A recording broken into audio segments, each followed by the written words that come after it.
Bonjour à tous et bienvenue dans cette nouvelle vidéo, une vidéo un peu particulière parce que c'est une vidéo où je vais me mouiller une nouvelle fois, une vidéo dans laquelle on va essayer de construire le meilleur 11 de l'histoire.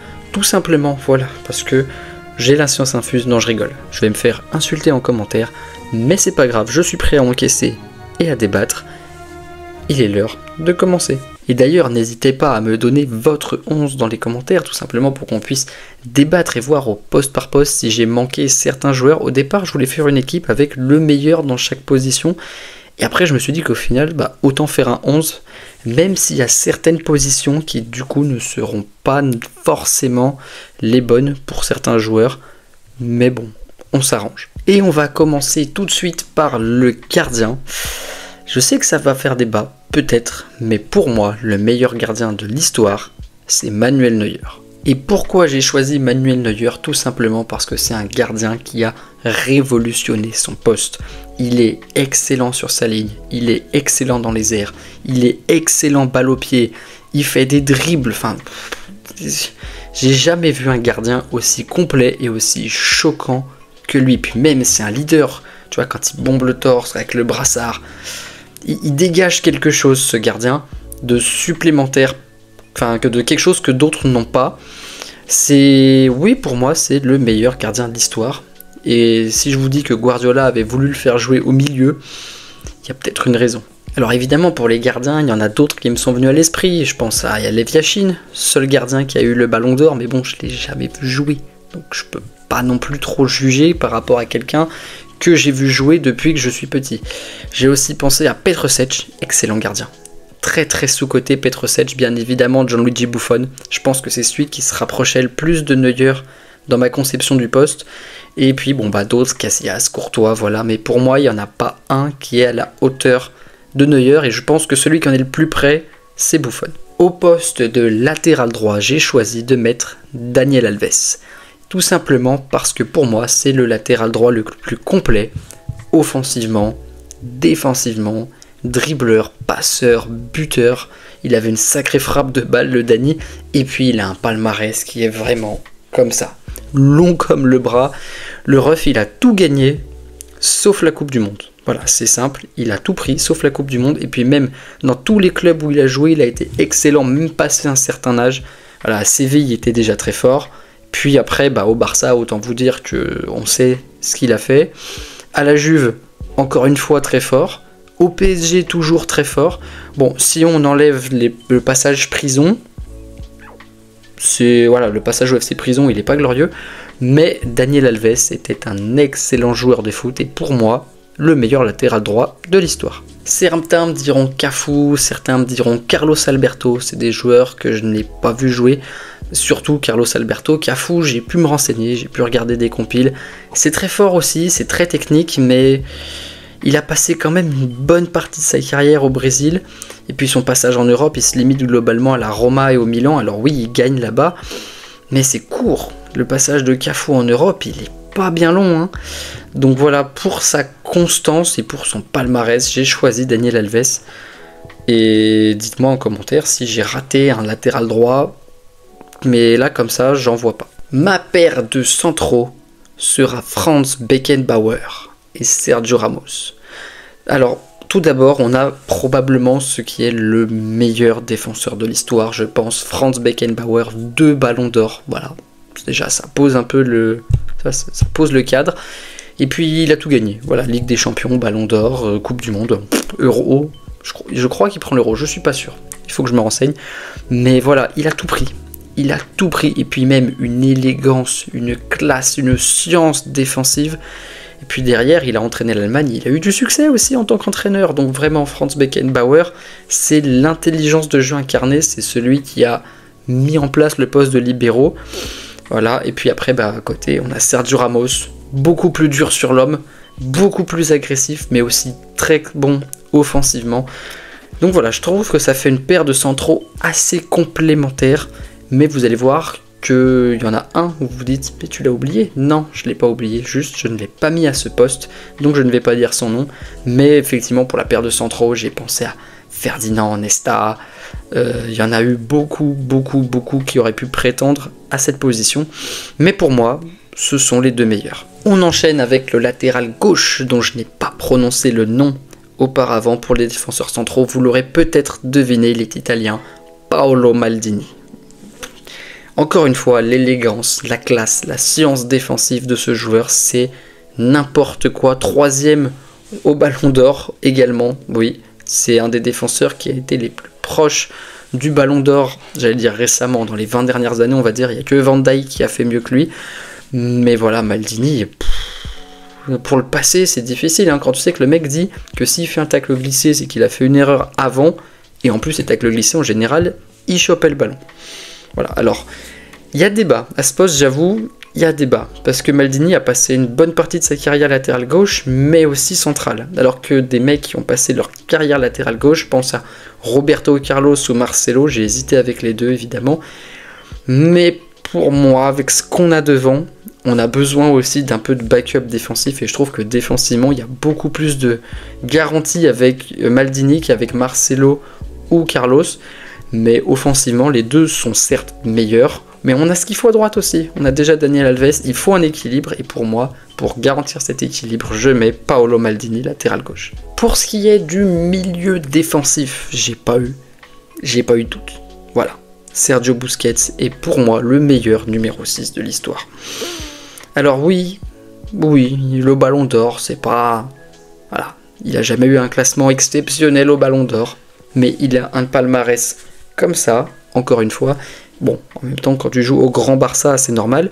Mais par contre, est-ce que vous avez remarqué que le déclin du Barça a correspondu au déclin de Sergio Busquets? Et oui, il y a toujours des liens de cause à effet dans les équipes. Le 6, c'est pour moi le poste le plus important dans une équipe. Et Sergio Busquets, prime, hop, tous les ballons touchés sont bonifiés. Très peu de ballons sont perdus. Une qualité technique, que ce soit au niveau de la passe. Là, il pouvait faire une passe longue, une passe courte, mais toujours comme il faut. Une qualité technique également au niveau du dribble avec des râteaux, des feintes de corps, hop, juste le petit crochet, feinte à gauche, hop, le ballon à droite. Et l'adversaire est à 2 mètres. Donc voilà, pour cette raison, Sergio Busquets est l'horloge de mon équipe. Mais voilà, qui y avait d'autre, sincèrement, à ce poste? Qui y avait de meilleur que lui? Mataus, un Ballon d'Or, une grande longévité, excellent joueur, c'est pas tout à fait le même poste non plus. Donc voilà, en tant que numéro 6, c'est Sergio Busquets pour moi, et il n'y a pas de débat. Et c'est là où on arrive à la complexification du 11, parce qu'il y a des postes, il y a des joueurs, je voulais les mettre, sincèrement, et je peux pas les mettre, pour une raison de compo, et pour une raison qu'on joue à 11 aussi. Donc voilà, là les deux numéros 8, il y en a un qui est à son poste et un qui ne sera pas à son poste, mais je pense que ça va. Voilà, j'ai pas abusé au niveau du poste. Iniesta et Zidane seront associés à Busquets au milieu. Voilà, bon, est-ce que j'ai encore besoin de parler? Voilà, toujours des palmarès excellents, Euro, Coupe du Monde, pour tous les deux. D'ailleurs, les trois du milieu, finalement, ont gagné l'Euro et la Coupe du Monde. Donc, un très beau palmarès. Ligue des Champions, pareil, ils l'ont tous pris. Enfin, pas de souci à se faire à ce niveau-là. Et puis, en qualité technique, t'as pas de souci à te faire non plus. Tout ballon sera bonifié, qui que ce soit. Zidane, est-ce que j'ai vraiment besoin de parler? Voilà, j'ai déjà fait une vidéo prime time sur lui. Et puis bon, tout le monde connaît sa qualité technique, que ce soit le contrôle, la passe, le dribble. C'est Zidane. Pour certains, c'est le joueur le plus talentueux à avoir touché un ballon. Et ça peut se comprendre dans un certain sens. Et puis bon, Iniesta, est-ce que j'ai besoin de parler sur Don Andrés aussi? Une qualité de passe exceptionnelle, une qualité de dribble exceptionnelle, une frappe qui est pas mauvaise, voilà. Pas mauvaise la frappe d'Iniesta, la frappe de Zidane c'est pareil, il frappait pas souvent mais quand il frappait c'était en général plutôt précis. Donc voilà, je pense qu'on a un milieu qui est difficilement meilleur. Voilà, peut-être que certains me diront Modric, ça peut s'entendre, mais ouais, moi j'aime déjà beaucoup mon milieu de terrain. On passe au trio offensif et là je n'ai pas hésité. Honnêtement, c'est peut-être les postes sur lesquels j'étais le plus sûr de moi.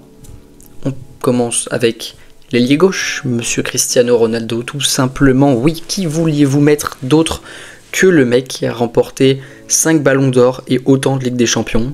Voilà. J'ai pas besoin de parler normalement. Là, vous devez me dire, oui, tu as raison. Le seul qui aurait pu me faire hésiter, c'est Ronaldinho. Voilà, parce que c'est la magie, parce que voilà. Mais il manque trop de choses à Ronaldinho. Le talent et la magie, ça fait pas tout. J'ai besoin d'un joueur qui est constant, qui marque, qui va pas se blesser, qui a une hygiène de vie qui est irréprochable. Quand tu fais la balance, désolé, mais la balance, elle aurait pu être là, elle est plutôt là. Ensuite, en pointe, R9. R9 tout simplement parce que malgré le peu de matchs qu'il a joué par rapport à son talent, et ben les matchs où il était à son prime, désolé, mais le R9 époque Barça, époque Inter,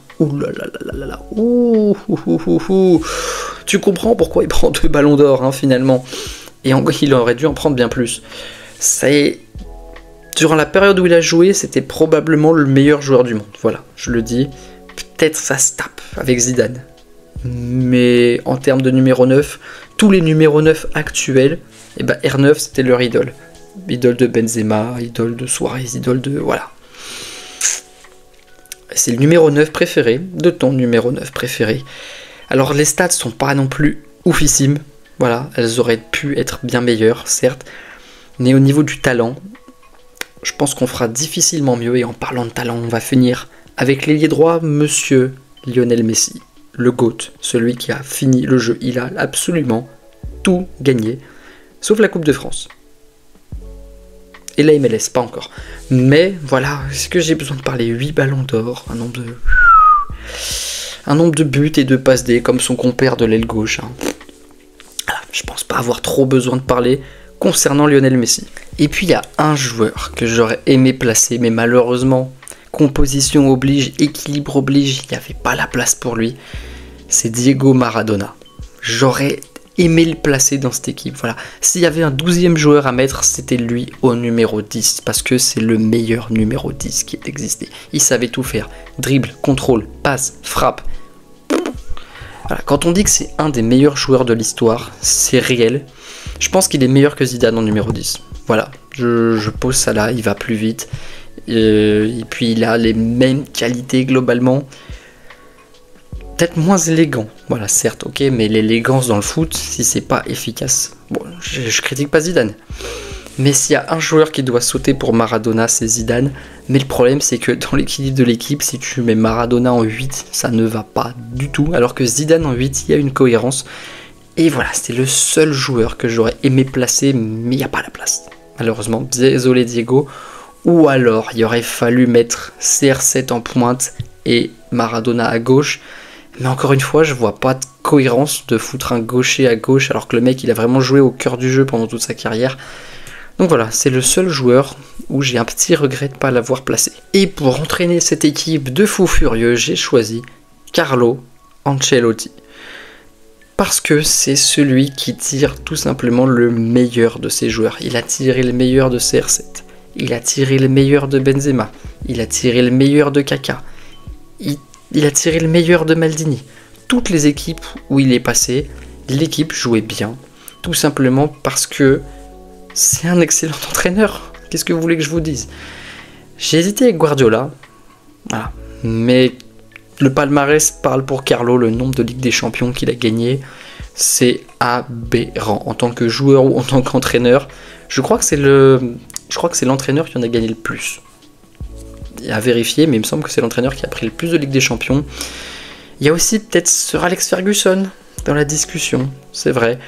Mais voilà, pour moi, le choix d'Ancelotti peut se discuter, mais n'est pas non plus une... voilà, il n'y aura aucun scandale à placer Carlo ici. Bon, elle est plutôt pas mal cette équipe, non? N'hésite pas à me dire ce que tu en penses en commentaire, n'hésite pas à me donner la tienne si tu aurais fait des modifications, composition, entraîneur, joueur. Je suis ouvert à toute proposition d'équipe. N'hésite pas à liker la vidéo si elle t'a plu, à la partager, à t'abonner à la chaîne et à mon TikTok et à mon Insta. C'est très important, ça aide au développement. Et quant à nous, on se dit à très bientôt pour une nouvelle vidéo. Ciao, ciao.